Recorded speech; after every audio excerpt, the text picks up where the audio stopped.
Ian here, author of Google Drive and Docs in 30 Minutes. Today I'm going to show you the easy way to delete your biggest files in Google Drive. If this video helps, please take a moment to like it and follow me. Let's get started. So I'm in my Google Drive account, and if I wanted to, I could open up every single folder in here and hunt around for the biggest files to delete. There's a much easier way to do it. Google actually makes it easy for you.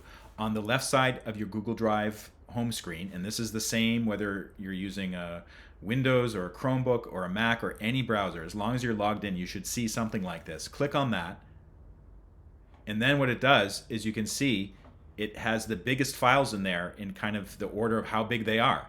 So this file, for instance, is gigantic. It's an old video file. I don't need it anymore. So just click on it once and then select the trash can icon.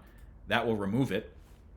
And I can go through and decide if I want to keep these gigantic files anymore. And if you remove them, they'll be kind of in a holding pen, the trash can, for about 30 days, and then Google will get rid of them permanently. And then you'll have more space on your Google account.